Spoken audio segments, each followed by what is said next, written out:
योजनाओं से क्या मिलेगा किसान को? एमएस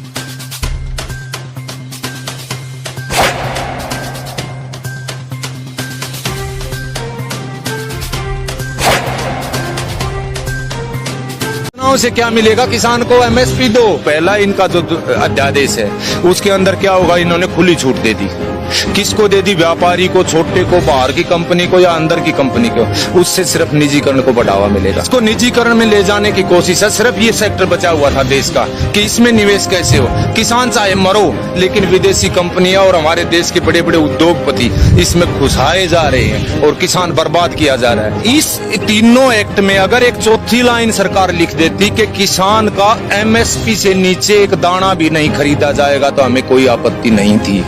लेकिन एमएसपी शब्द को इन्होंने छुआ ही नहीं। तो जैसे सब्सिडीज दे रही है सरकार, हमें सब्सिडी नहीं चाहिए, हमें फसल का रेट चाहिए। हमें कर्ज की बात करिए, कर्ज नहीं चाहिए, फसल का रेट दे दो।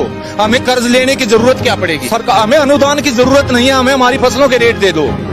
हम खुद इतने समर्थ हैं, देश को हम और भी ज्यादा बढ़ देंगे, समर्थ बना देंगे। पूरा चीन का युद्ध लड़ रहे हैं बॉर्डर पर सारी मीडिया, वहां से थोड़ी फुर्सत मिली। हॉस्पिटल जिसमें अमिताभ बच्चन थे, नानावटी, उधर जा खड़े हुए। उधर से ये विकास दुबे पर आ गए, विकास दुबे से ये वापस फिर इसमें सचिन पायलट के वहां चले गए। किसान की देश के अंदरूनी हालात इतने खराब हो रहे हैं साहब, अब आर पार के बगैर कोई समाधान नहीं है। सरकार ऐसे नहीं चाहती। मैं दावा करता हूं इस पर देश के जितने भी विद्वान हैं, पढ़े लिखे या किसान, आप एक बार अंदाजा लगा के देख लो 2014 में चना, सरसों, धान, कपास, मूंग, मोट, गुआर का क्या रेट था और आज क्या है। कम से कम 2 कदम तो चल के दिखलाते, 2 कदम तो, बल्कि लागत किसान की डबल हो गई है और आमदनी वहीं की वहीं खड़ी है। आज बेचारा बिहार का किसान अपने यहाँ कुछ 1750 के आसपास इसका मक्का का एमएसपी रखा हुआ है, वहां पर 600-700 से ऊपर नहीं बिका है साहब, आप तसल्ली करके देख लो। धान वहां पर 1200 से ऊपर नहीं बिका है, आप तसल्ली करके देख लो। वन नेशन वन मार्केट, मैं मेरे तोसाम का 5 किलोमीटर है, मैं मेरे वन नेशन वन मार्केट का मैं करूंगा क्या? मैं आज तक मेरे डिस्ट्रिक्ट भिवानी के एक दाना नहीं लेके गया हूँ किसी चीज का।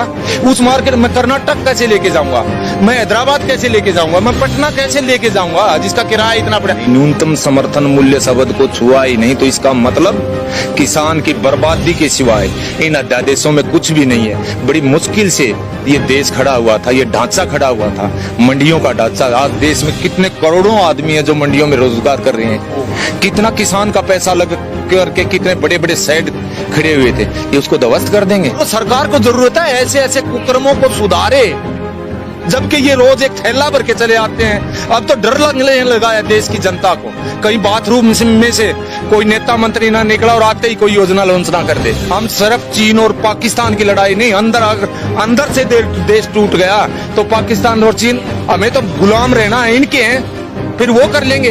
फर्क क्या पड़ेगा? अंदर से मजबूत करो देश को, और किसान के बगैर मजबूत कोई नहीं कर सकता, कोई नहीं कर सकता। हमारा देश कृषि प्रधान देश है और इसको उद्योग प्रधान देश बनाने की कवायद चली हुई है। WTO का प्रेशर हो या किसी बड़े बड़े अंबानी अदानियों का प्रेशर हो, बेचा जा रहा है किसान को। आज भी किसान को हम नहीं जागी तो भावी पीढ़ियां धिक्कारेंगी। नमस्कार जी, चैनल को सब्सक्राइब करो, घंटी को जरूर दबाओ, वीडियो मिले